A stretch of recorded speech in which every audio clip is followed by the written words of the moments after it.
All right. My apologies to everyone for spending too much time checking freeway traffic in Los Angeles this morning. But my apologies for keeping you all waiting. Thank you all for being here.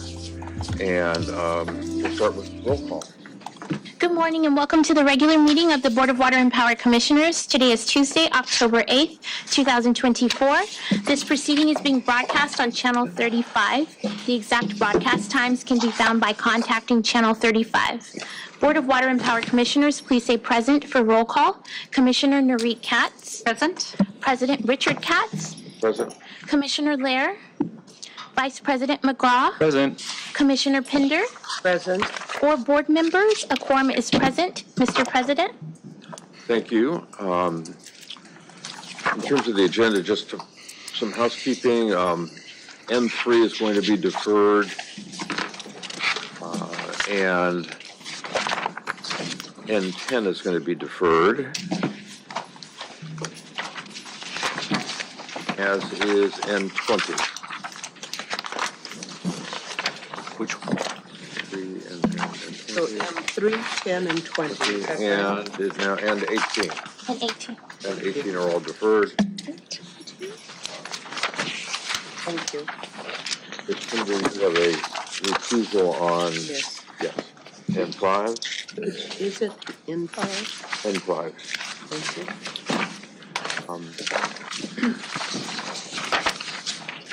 And N19 is going to be special.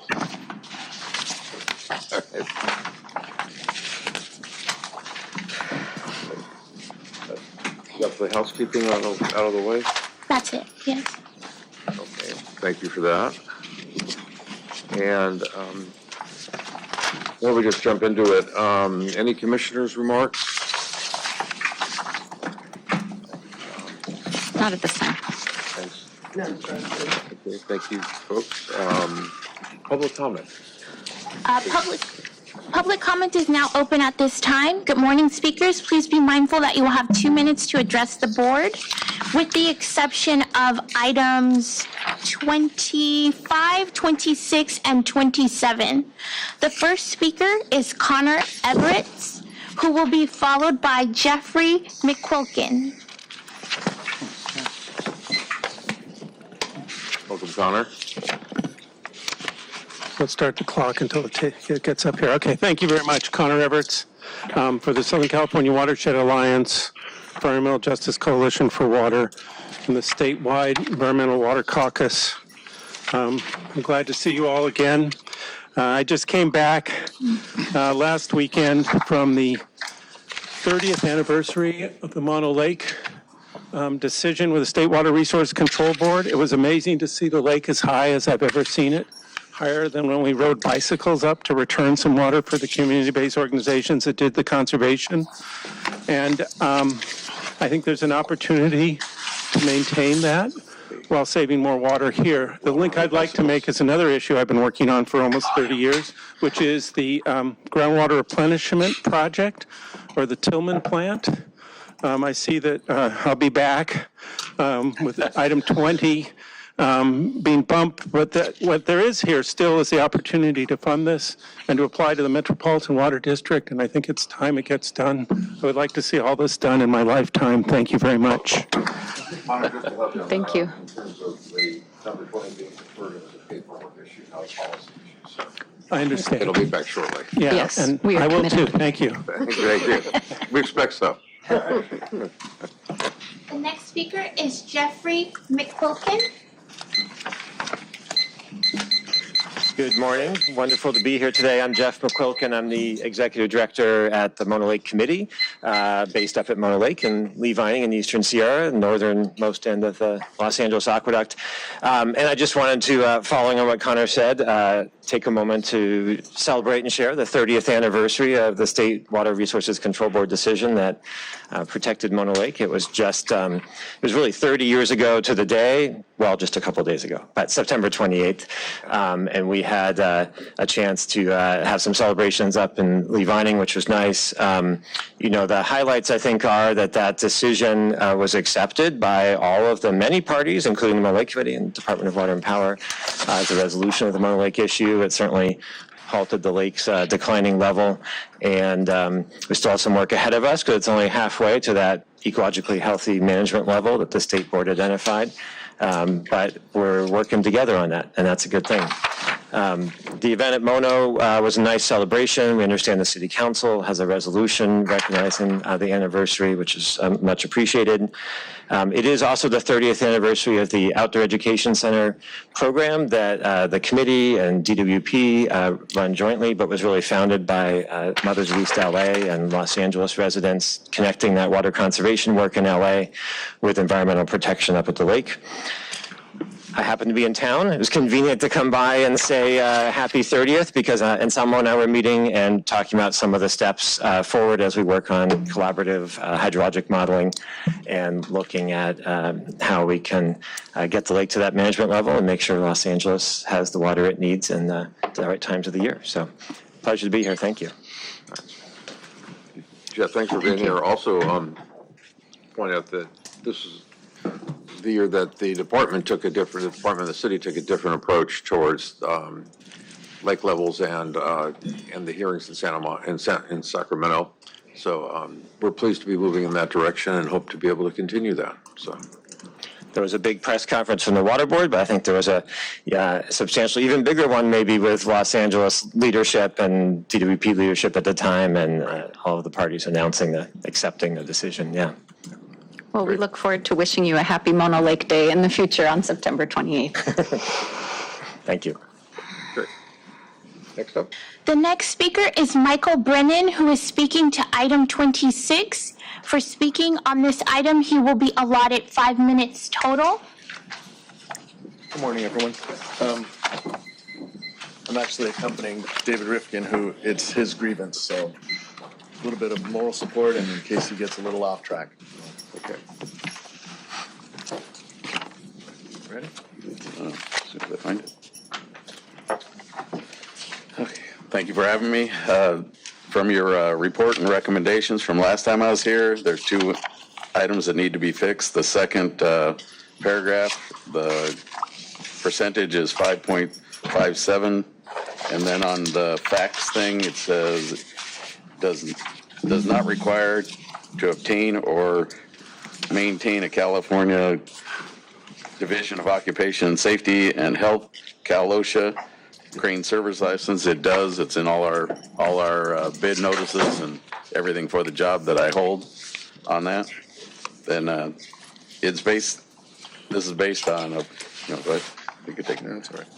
So he has the bid notices, and he can submit them where it says in the bid notice that you must obtain a California crane surveyor's license within 6 months to hold this position. So he just wanted to clarify that part. And then he had a statement that was written by the other group that was awarded an LOA at one time in 2021, where we feel this group should have been included. You want to read that statement? It was asked to be included from Louis Lozano with the union, and he agreed to it. And then at the end, he decided he didn't want us in there. So it's all about the point of the grievance is a violation of Article 1, failure of the department and IBEW Local 18 to address and correct a known issue. This violates the intent and spirit of the Article 1 of the MOU. So we both hold a crane surveyor license, and we both do the same job. They do on the inside, we do on the mobiles, and we've been fighting this since 2013. They got awarded it in 2021, and I've been trying to get it awarded to us at the same time. So we've asked for back pay on that, and then we wanted to add another person in on this. Are you done with this part? You can go ahead if you want. Go ahead. So I don't really want to speak a lot about it because I'm a steward and we're not, like, I'm not speaking as part of the IBEW right now. So this is just me helping out a friend who typically does this and doesn't read a lot of contracts. So Phrase you were looking for was delicate situation. well, I believe it's going to go to meet and confer anyway. So I don't really want to get into too much of that. So David has basically laid out what he feels is correct once before. What I'd like to add, as I was looking at it, and I don't really understand his position completely or the inside stewards. I don't represent the inside crafts inspectors. So, like I said, I don't want to speak on it too much, but I know that in fleet engineering, the section that I'm from, we all take the same certificate. We don't carry the license. It's not required, but we do want to know how the equipment operates. It's one of our most safety conscious pieces of equipment. We have people up on man lifts, we have cranes, we need to understand how they're built. So we have a professional engineer that needs to maintain his PE for that class, but he has the added responsibility of needing to oversee all the crane, he looks at anything we do as far as inspection, the type of rope, the type of hook, how it's going to be applied and all that. And he is not included in this. And I'd like to include that DDR and that class code if we're going to meet and confer. So that that class code is 7558 and that DDR number is 94-75301, mechanical engineer. So if we do meet and confer, we should at least look at his class. It should probably be in there. Maybe not. I mean, that's a decision for you guys ultimately, just like this one is. So This here is, my bosses all get this, I guess it'd be a LOA on it. They both, John here, John Smith, Keith Hall, and Raul Fuentes, they all get the pay for the 5.57. It's just 9 of us that got left out in this thing. That's why I've been fighting for all these years, 11 years now, trying to get this moved forward. So thank you for your time and appreciate to hear back from you. Thank you for being here on the presentation. We appreciate the information, and we'll see where it goes. Thank you. All right. Thank you, gentlemen. Public comment is now closed at this time. Yeah, when are we going to discuss that later? I'll take it now. Okay. All here. The Personnel Relations Committee met with Mr. Rifkin and the other grievance on this matter and absolutely understand the distinction between these two classes of crane operators. And it just came down to the fact that the appropriate venue for really resolving this dispute is the meet and confer process and not the grievance process. In fact, if we were to get involved, as the Personnel Relations Committee, we could, seriously derail further meet and confer processes by setting that precedent. In fact, this was, as Mr. Rifkin mentioned, part of a previous meet and confer process, and eventually that DDR was excluded from that process. Through that meet and confer process, things get included or excluded, and then an eventual solution is signed. I'm glad to hear it's going to go back to meet and confer. I think that is where this needs to be settled. Our finding was that we just didn't have the jurisdiction to deal with the issue. So it's not even a matter that should be before the commission, is that correct?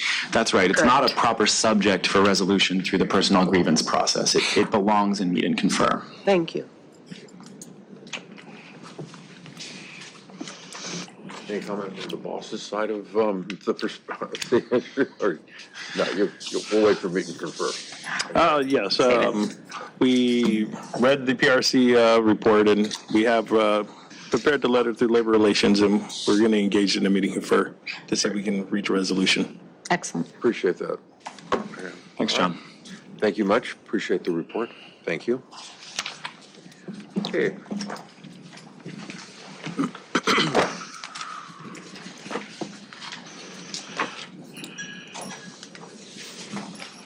Ann? Good morning, President KATZ. Give you the update from the CEO. So some items to note. Mayor Bass recently announced that LADWP was awarded $8 million in grant funding from the U.S. Department of Energy's Grid Deployment Office. This funding is in support of strengthening grid infrastructure as part of the Maintaining and Enhancing Hydroelectricity Incentive Program. $3 million will be used for the Power Plant 2 Tailing Stability and Slope Restoration Project, and the other $5 million will be used for the Elderberry Dam Trail Race Sediment Removal Project at Castaic Power Plant. We're grateful to receive this funding that will help fortify our hydroelectric infrastructure, and we look forward to the innovative and sustainable work that the department will accomplish utilizing these funds. Also, the American Society of Civil Engineers Los Angeles section recently held their annual awards banquet where LADWP was recognized with 2 awards. LADWP received the award for Outstanding Construction Project for the Water Systems River Supply Conduit Improvement Upper Reach Unit 7 project. And Chloe Garrios, a civil engineering associate in the power system, received the Outstanding Civil Engineer and Public Sector Award. I believe Chloe's in the audience if she'd like to stand to be recognized.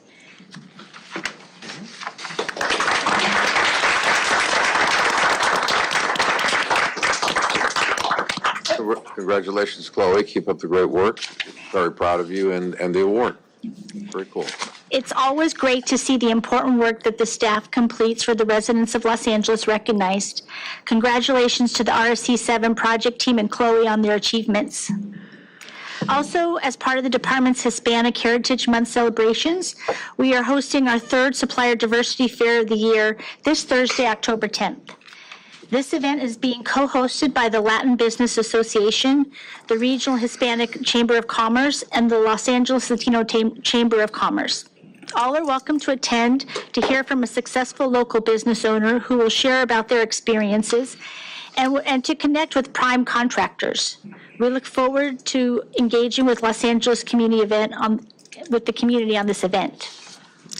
And then also on October 13th, LADWP employees, family members, and friends will join the wider Los Angeles community to celebrate the 40th anniversary of the AIDS Walk Los Angeles. According to the Center for Disease Control and Prevention, an estimated 1.2 million people in the United States aged 13 and older have tested positive for HIV. This event is hosted by AIDS Project Los Angeles, an organization who educates the public about HIV prevention and treatment and helps eliminate the HIV-related stigma. We invite you to join us in supporting this event. To learn more about how you can participate, visit aidswalkla.org. Also, this week is Customer Service Week, and we want to make sure to thank our 1,800 plus employees who serve our customers. And then lastly, I'd like to turn it over to Dave Hansen to report on the recent heat event that the LA received. Before Dave starts, I was going to say, actually, every day is Customer Service Day at LADWP. This is a special week. Especially today, but every day. That's true. Make that clear. So. That's true. Okay, Dave? Very good. Good morning, everybody. Just wanted to talk about our response to the recent heat storm. So as we all saw in the weather and felt the conditions outside, Wednesday, October 2nd, we saw peak temperatures of 91 degrees in the LA basin, and we broke 100 in the valleys.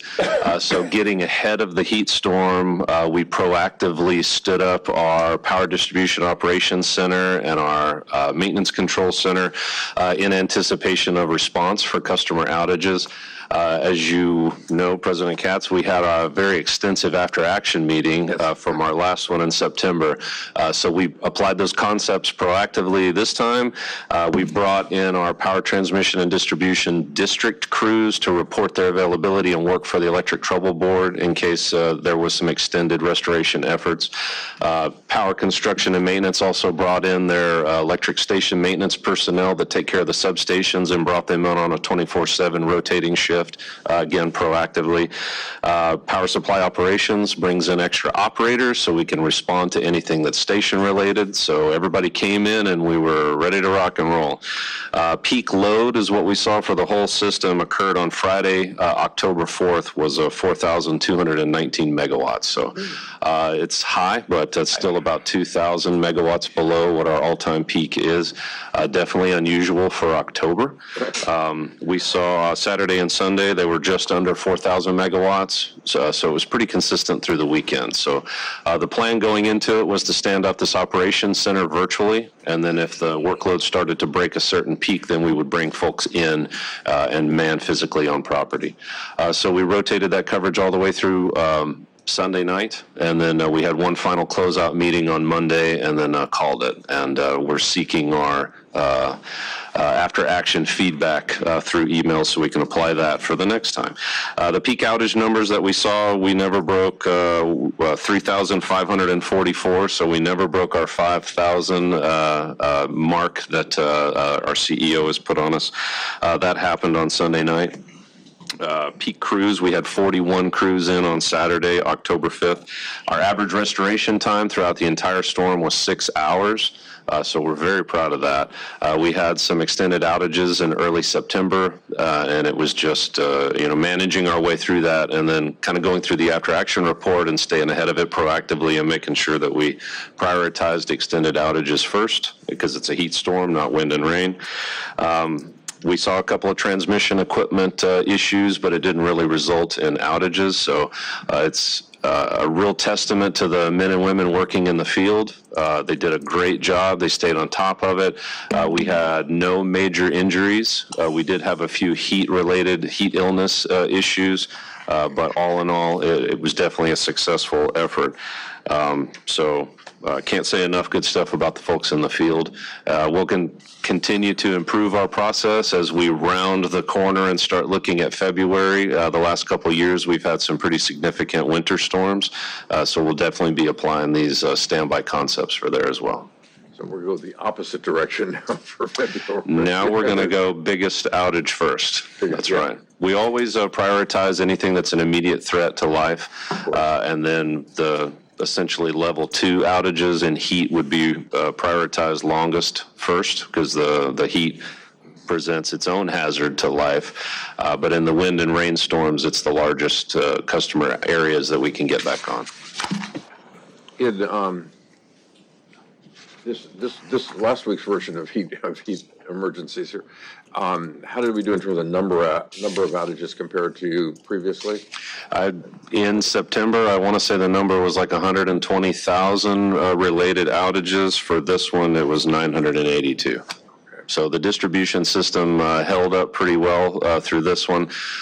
We did, like I said, we did have some issues on the 230 kV transmission system isolated to the stations, but it didn't really go out to the field in effect. I think one of the things, first, the after-action meetings, both of them were, I appreciated being able to just listen to that and learn.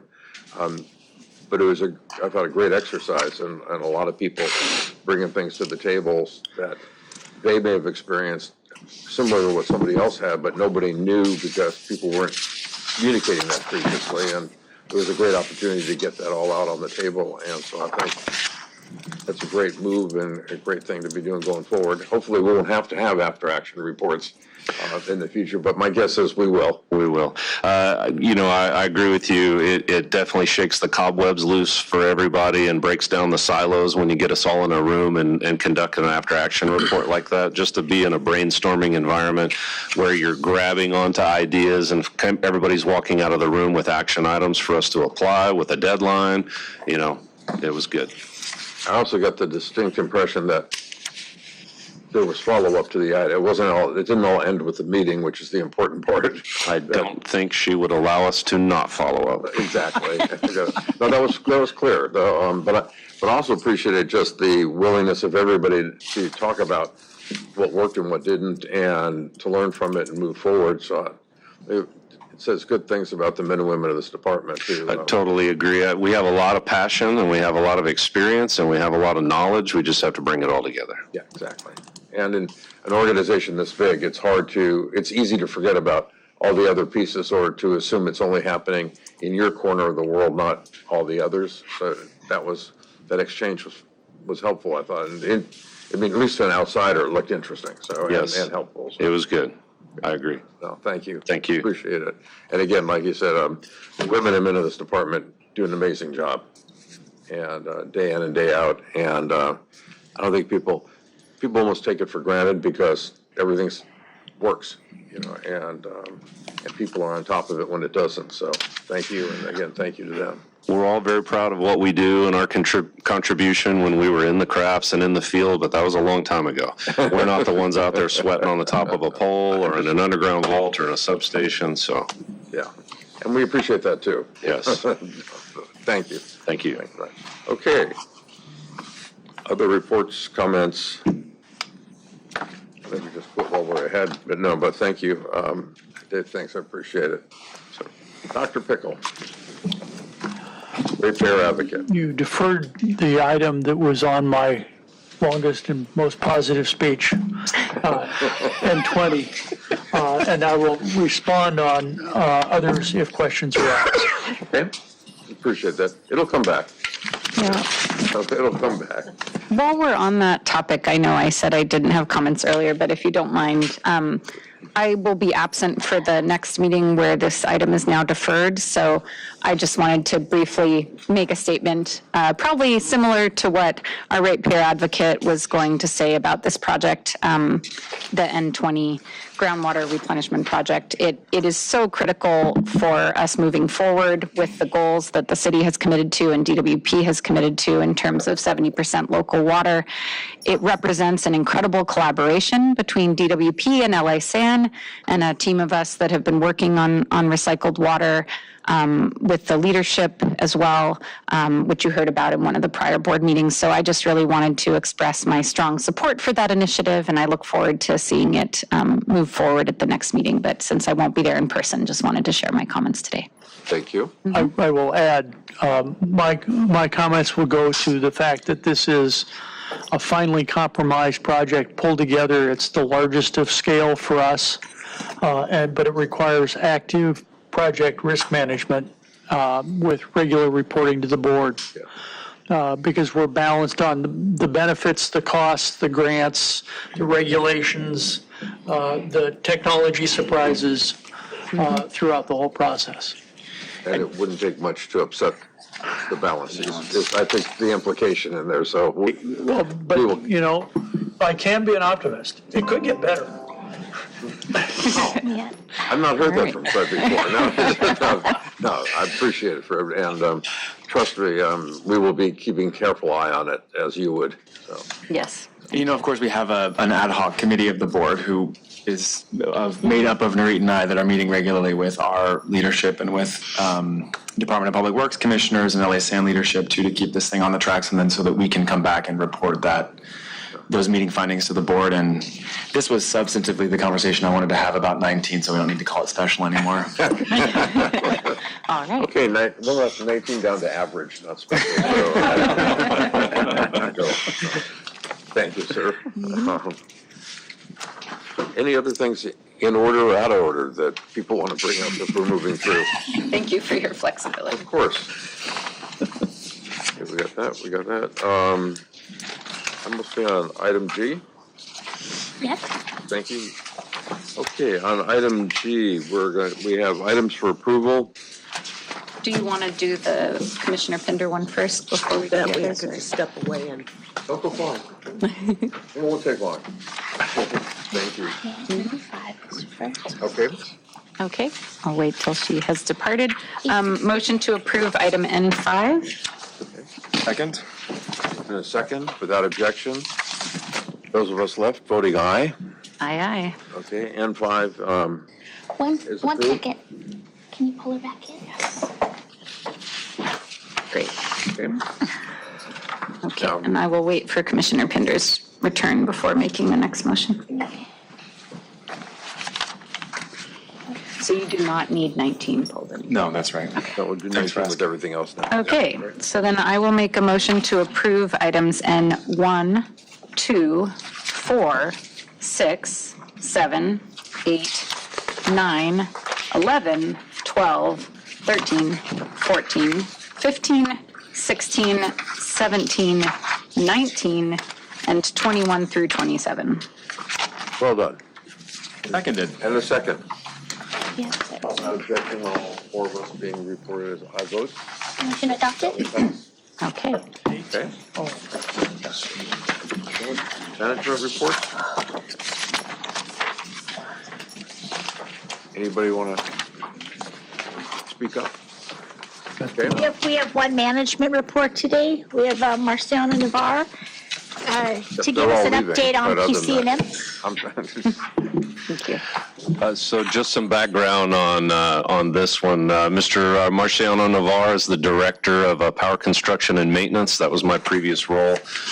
That's the substation management group, construction manager group.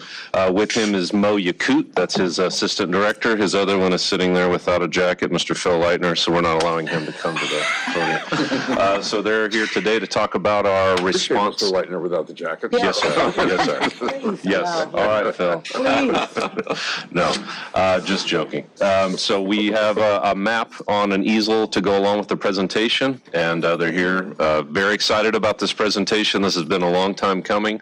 This is about expanding the power system crews and response and reporting locations. So take it away, gentlemen.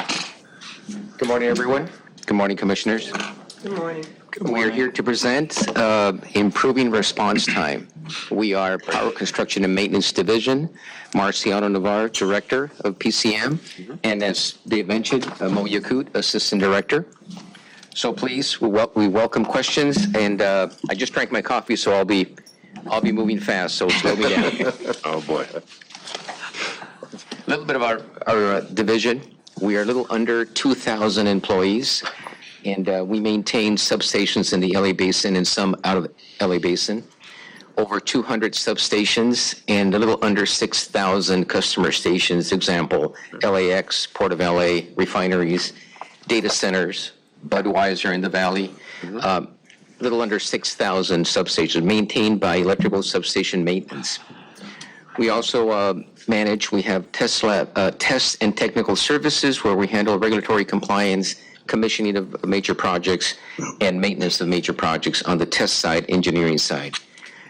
We have electrical construction. We construct all of our substations within the LA Basin and out, and general construction, basically civil work, etc.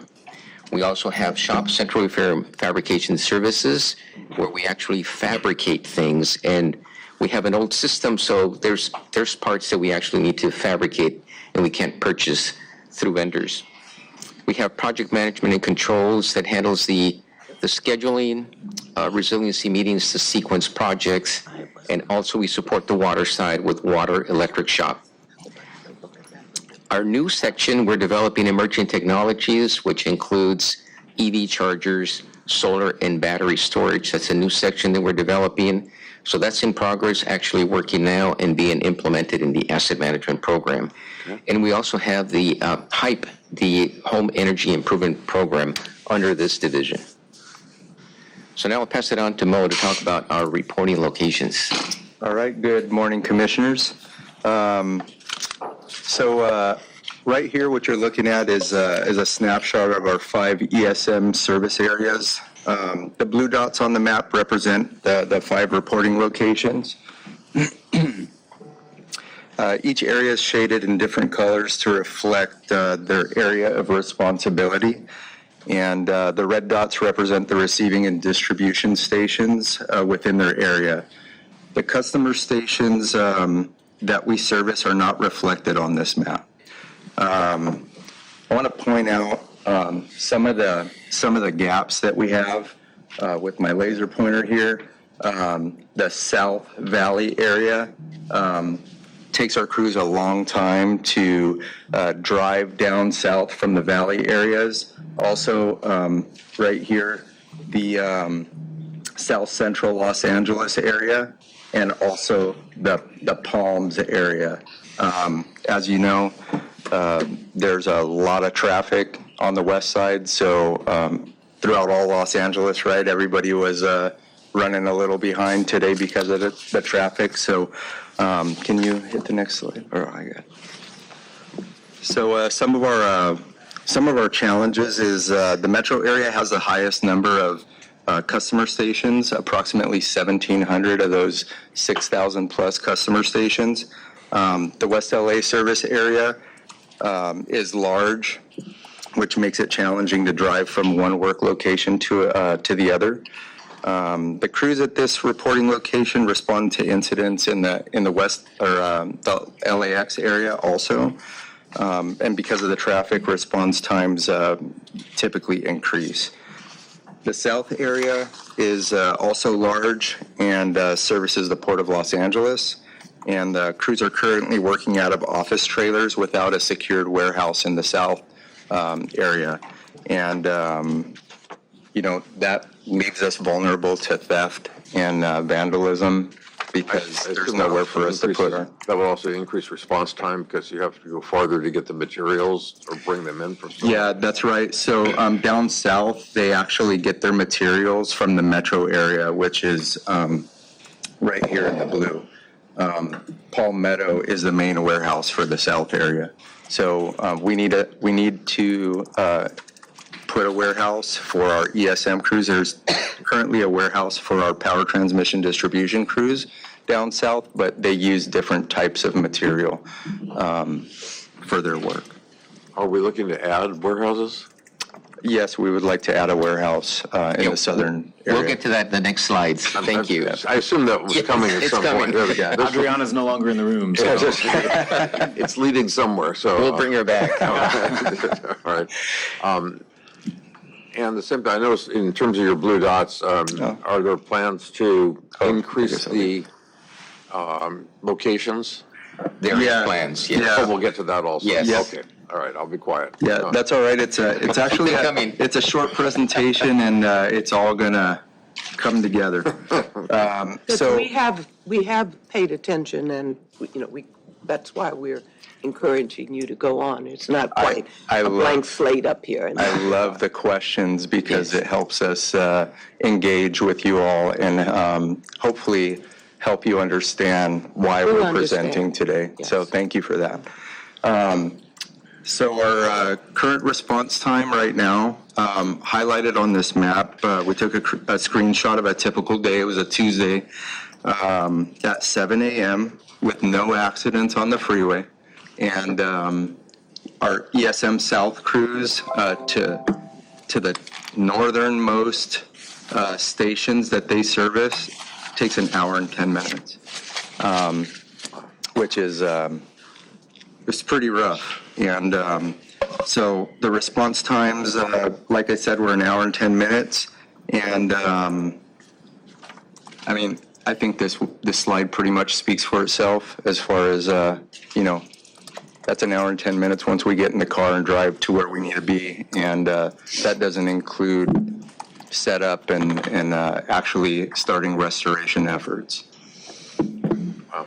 You might ask, why aren't some of these metro crews responding to some of these southernmost areas? And that's because they service the most number of customer stations and have a high number of receiving and distribution stations within their area of responsibility already. So right here, I'd like to highlight our one of our reporting locations, which is Palmetto Metro, also known as Palmetto. And the reason why I want to highlight Palmetto is because it's one of many PCM reporting locations that's overpopulated. Currently, we have 5 ESM Metro crews, along with management and staff. We also have some electrical construction Metro crews, along with management and staff. It's kind of like a headquarters for our ESM and EC crews. We also house our project management and controls group and a large warehouse. That's our main warehouse for most ESM activities. And, the Palmetto, this is an overhead view of what it looks like at Palmetto. Up at the top there, towards the top of your screen, is the parking lot where our employees park. And also along the street on the bottom right of your screen, you'll notice that there's a bunch of cars parked out front, and all those are, unfortunately, our employees' vehicles, which are susceptible to vandalism and catalytic converter theft. It's been happening frequently, and because of that, we rented some parking spaces, leased some parking spaces at an adjacent property to allow for some of our employees to get their vehicles off the street. We've also repurposed our fleet maintenance shop. We used to have a fleet maintenance shop there to service our DWP fleet, which is no longer. We've turned it into a crew Office space, As office yes. space, yeah. We expanded and created another crew that focuses on batteries, and that's where they are now, along with the wash rack that used to be next door. So we have some dirty vehicles running around the city. But anyways, that's that. And so PCM is growing, and we're taking on some new challenges. And with the changing landscape of Los Angeles, we're hoping to possibly get into some expand. We just want to expand, basically. So we'll move on to the next slide. So why are we here? To improve our response time, and our goal is to lower our KD numbers. We talked about this in the last presentation. So currently we're 170 minutes as of June 2024, and our goal is to redistrict our ESM areas. We're looking for something in the central area. Palms, we need to be away from the city. Wilmington area, we need a warehouse, a secure location. Something mid-valley, like Mo said. We've got stations that are out. We need something more centralized in the valley. And RSX, the service of the LAX airport. We have a new receiving station there, and we are currently establishing a reporting location at RSX there for LAX. We are being proactive, and we want to solve the problem regarding this KD numbers. We want to improve our response time by having these separate areas on the outside of the city so we can get to our stations sooner. This will lower windshield time, improve the customer experience, distribute the workload. Just to give you a little example, I mentioned we oversee 200 substations. One supervisor in ESM, the average, they manage 2 receiving stations and 11 distributing stations. Just put that in perspective, Pasadena has 11 substations. So here we have 200 plus close to 6,000 major customer stations. So big workload, proud to be part of this. Also, we want to reduce congestion in the existing facilities so that we can upgrade and maintain our facilities properly. Next slide. So property acquisition, since you mentioned, President Commissioner, PCM intends to increase our property locations from 5 to 8. We intend to immediately, secure our properties and prepare for occupancy as needed. Establish new reporting locations. Now, we work very well with our labor partners. Most of our employees within PCM have a bid plan, so we've engaged where we can actually open up the bids in the different locations as we acquire the property so that our employees can be where they want to be, and we can just expand and work from the outer layers of the city to come into our facilities. Is there a goal on response time?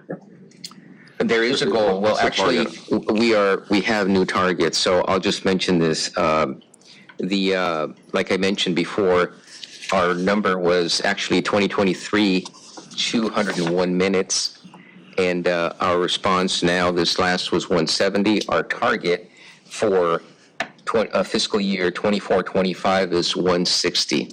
So we need to bring it from 170 to 160, and we're also targeting for fiscal year 25-26, 155.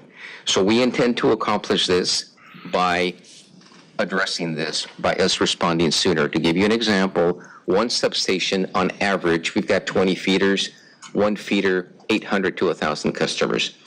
So if we lose a substation, you're talking 20,000 customers. This is that we're responsible for, and that doesn't happen often. We're very proud of that, but our goal is to just be proactive and get ahead of this. But it's still only 10 or maximum 15 minutes, correct? It's not going to be much more saving than 10 or 15 minutes max, not even a half an hour. Well, that's our target, correct. This is average. Now, this is our KD numbers for the year, our average. And as it's a rating scale for most utilities. I'll mention Southern California Edison was 103. And I'm talking these numbers from 2023. And so the goal is to shift the average by that much, which means that for these longer trips, you'll be shaving off significant amounts of time, like 45 minutes, but it's just that moving the whole it's only going to shift a little bit, right? Oh, absolutely, Yeah. yes. Our numbers So are there will not be dramatic. significant We time just saved. want to improve our response time and lower their KD numbers. What is the number? She's saying 45. I'm doing some scribbling here. What are we going to save time-wise? Okay, so our goal is this. Currently, there's actually three numbers, and I'm not the expert on KD. Our expert would be distribution reliability, but I'll just give you a high level of how we measure our KD. KD is it's SAIDI over SAFE. And I won't get into the details. I'll just narrow these numbers down. So SAFE is the average interruption frequency. That's the denominator. System average interruption duration index is SAIDI.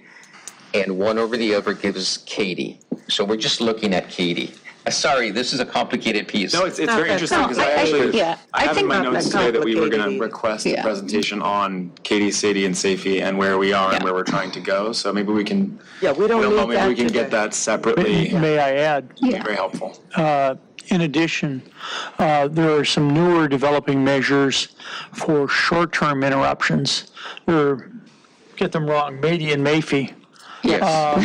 These are for momentary interruptions. The M is for momentary. Yeah. And DWP, while good on SAFE, which is the probability of you having an interruption, things are built well. Things are built well when that number's low. With KD, it can be staffing questions and management of area-wide. Right. What you're talking about are really the big outages where we might have a failure that takes out 20,000 people for an extended period if it's a major transformer. This is an important step forward. There's another side to this that is the field staff that's going out for the smaller interruptions. And generally, KD is associated with being understaffed. Right. Or in this case, I think what geographical would distribution be, of exactly. resources. I think what would be helpful for the board, and you can, send it to us separately. It doesn't have to be right now, but to address Commissioner Pinder's question, I think what she's really asking is shifting that KD number, since that's just an average for the whole annual, how many hours are we really saving overall in staff time? Like, what is the big, and I know it's a lot, this is representing hundreds of responses, so if you can kind of give us that number of what we really think over the course of a year, how many hours of driving time are we saving? Those types of numbers, I think, might put it more in, kind of terms of what the real impact is. We can get back to you with the specifics on that for sure. I think, to talk about the averages and the mathematics behind the whole thing is just kind of one of our KPIs, but really looking at where the blue dots are to call out a crew that's off shift and have them report from their home to the blue dot, then respond to the station, you're talking hour and a half, 2 hours, depending on where they live, depending on, in the case of Wilmington, if somebody lives in Whittier, you're talking 3 hours before they would get called out and be able to report to DS13. And so with the news station, what would the time be? So what the goal is to match power transmission and distribution subdivided areas where they do have a central district, Palms district, and keep Wilmington down south in Wilmington and not have them come up into the northern corridor. That shaves an hour just on drive time off to anything that's substation related. Because a lot of times when there is overhead conductors or there's a cable failure in the field, that is transmission and distribution out there doing that work, but it may cascade back and cause a substation outage. Now we have a breaker problem inside the substation that we don't even know that we have until they finish 16 hours of restoration work. So now not only has the customer had to wait for us to reconductor the overhead, now they have to wait for us to call out a substation person. So that's the timelines that we're looking to accelerate, to do these things in parallel. Yeah, just to comment on Dr. Pickle's comment. So I was doing a little bit of math last night. So this fraction is very straightforward. SAIDI over SAFE. So SAFE is basically directly to PSRP, the frequency. If we upgrade our equipment and we maintain our equipment, that's going to be a better number. On SAIDI, it's response time. If we just lower our number 109 to 100, our KD number will be 156, and that's our target. We want to get to our issues timely so that we can lower this numerator. And then specific, sorry. No, I'm sorry, because real short attention span here. The problem, but my question was, what's that mean in practical terms from a customer standpoint? I mean, I get the averages and I understand what we're trying to say, but I also think part of what WILMA was asking, if I understood it correctly, was we get that big picture, but what's it mean in terms of the person at home whose power is out, and how are we improving our response time from their perspective? I can just summarize the definition. So the safety, so that the indicators, these are national averages that the utilities, Right. so we all have the same definition. The safety is the frequency of outages. So you could have frequent outages that are short, or you could have a long duration, which is the SAIDI numbers, and these are indicators on how frequently and how long your outages are. And each of them have indicators of what's causing those numbers. SAIDI is just a combination of those two that gives you an index that kind of combines your frequency and your durations together. So in this conversation, I think we were talking about separate issues.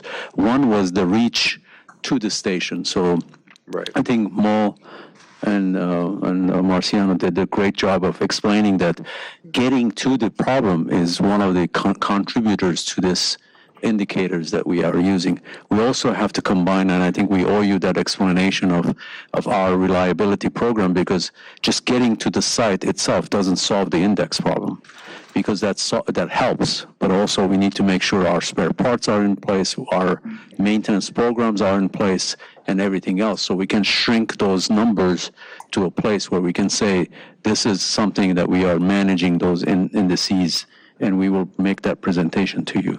But I think the point that today's point was that our thinking that we had before, where we have massive reporting locations, where you have a fleet maintenance program in the same yard, a warehouse in the same yard, we need to rethink that model, because we need to separate the crew and accessibility to those assets from the supply chain, from the fleet maintenance issues. And it's going to take more distributed facilities, maybe not as big as before, but we need to figure out a whole different strategy of acquiring these facilities that we could have a reach to those assets much quicker given the traffic and everything else that we have to deal with in LA. I even heard, even where people live makes a difference. You got your crew coming from so far because they don't live in the city. Yeah. Most people don't live in the city. They don't even live near the people that they are serving. So I heard a lot of things in that. Yep. It is a combination of all that. I wonder, Erin, this more distributed kind of mesh model, are we rethinking the size of these parcels too? Because I mean, it has become increasingly difficult for us to work with real estate services and find something big enough that resembles the yards or warehouses that we're used to. And so if we're looking to expand these, our service, or keep our service territory the same, but expand the network of nodes that we're working from, we're looking for something like smaller, more flexible. Can I make a comment on that, Aaron? Yeah. Real quick. So smaller isn't necessarily better, only because we're expanding our groups, like our divisions constantly growing, especially with our home energy improvement program. I'm not saying better, I just mean it might be easier to find. I hear you. Because, I mean, the list of people in the department waiting for an appropriate piece of real estate for us to action on is as long as your arm. Well, we will be coming back to seek the board's approval on some properties very shortly. Specific We're properties. currently in letters of intent on 3 properties in these areas, as well as working towards establishing a temporary reporting location at RSX, the new station for LAX. And we've already ramped up the staffing program for the training programs. So these people are in the pipeline. We need a place to put them. Great. And we just have to rethink what that means. I mean, satellite the distribution centers for material, for example, could be managing many of these smaller satellites around the area. The mobile units that we have to deliver material to the sites is something that we have to rethink about. So this is going to take a little bit different than the old idea of having a massive center where everything is in place. I would also imagine that if we're going to go to not necessarily smaller, but multiple centers, that it'll also mean we're going to be buying more equipment that we may not be using as frequently, but we need to have the equipment distributed around to where people are going to be so that we don't have another delay. Once the person comes from home, making sure the equipment's where they need to be as well. So I think that speaks to your point about warehousing. Yeah, and Dave's team is working also on recovery from, disasters and stuff. So that whole idea of strategically thinking about where spare parts are and where we house them and how we access them, those are all part of the conversation as we develop the facility needs that we have. Two brief points. Yes. Looking at traffic in LA relative to the other major metro areas, we're way worse in terms of travel But time. you're trying to tell us that traffic is worse in LA than most other major metropolitan areas? I didn't know that. But no. Having spent some time in a couple of other major metro areas, I didn't understand how much worse. Okay. And I have a chart for that I can show you at some other presentation. All right. And then the simplest way of thinking of Katie is, I'm out, how much can I expect to be out? 170 minutes right now. That's right.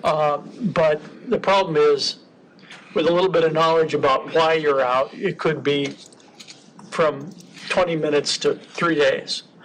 And also, Katy tends to be worse. It's appropriate to compare us to other California entities. If you look at the hurricane areas, the Katy numbers, especially on major events, are very sad. And we're about to see another one I was going to say, yeah, in Florida tomorrow, I guess. today, tonight, tomorrow.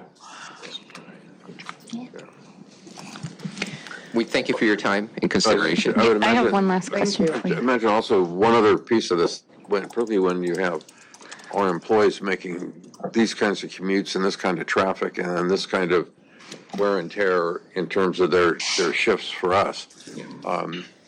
It's got to have an impact on them as well. And that will impact also on performance and on longevity on the job and a variety of other things. Definitely.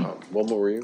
Got it. I had one more question. So, of course, one of the dangers of coming before the board is you may get more questions and more work. But you mentioned that so this is not about the maintenance response times, but you mentioned that your group is responsible for the HEIP program. I want to say I've heard really good things about that program. And I know it's particularly important for some of our lower income customers. I have heard, though, that it's a pretty long wait list to get into the program to get the service.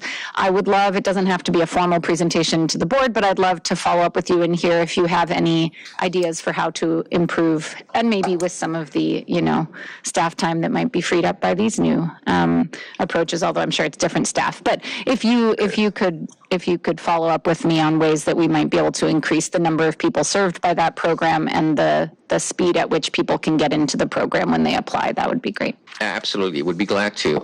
And this ties into this. We are including in a proposed facility to have warehouse where we can actually bring HEIP equipment there. So Excellent. it ties in. Glad to bring that. Okay, great. So glad to hear that. Thank you Thank you very all. much for your presentation. Thank you very much. Appreciate it. Thank you.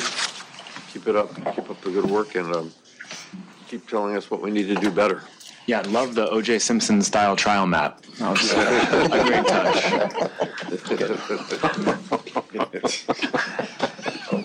Hey, there's a reference we could, never mind. Don't even go there.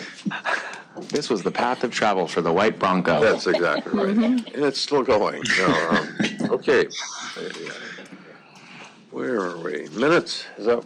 We're on item I, if necessary. Sorry? We're on item I, if necessary, reports by commissioners on committee activity. Yeah, I don't Do you think have so. anything on personnel? Or? None. Well, we got part of your report already. You got the personnel report. No, we're good. Okay. Nothing here, thank you. We can, George kind of alluded to this, but we can just mention that the ad hoc committee between our board and Board of Public Works has also been merged now into the mayor's climate cabinet. And so that work has continued and we met this past Friday. We'll be meeting again this week and really doing some on-ground, site review of some of the relevant facilities and continuing to build an integrated team between LA San and LADWP. Okay. Anybody else? Moving right along. Thank you, NURIT.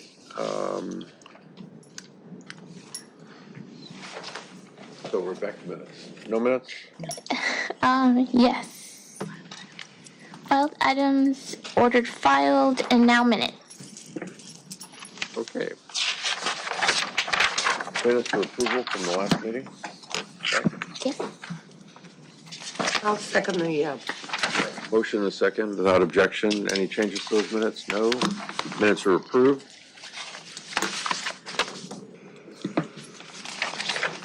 Motions for future consideration. None at this time. none. Nobody likes to give anybody a warning up here, so that's why we don't do. Neighborhood council. No neighborhood council or discussions were presented to the board. And, okay, thank you, Shante. We did item N. Yes. We already did the N items for approval. Yep. And Mr. McGraw I think that takes no us to longer close. special, so, Yeah. well, special in your own way, but. Here's a very loaded word. Yeah. All right, well then, Okay. time for Ben to shine. The board shall publicly report any action taken in closed session and the vote or abstention of every member present thereon in accordance with section 54957.1 of the California Government Code. Thank you. Go into closed session. Thank you all. Appreciate it. Aaron and David, could we get a report on Katie, Sadie, our performance and presentation on that at some point? Absolutely. We'll make a presentation to the board on specifically those indices and the cause and where we are. That'd be great. Explaining what the acronyms stand for. Anachronistic acronym. Yeah, there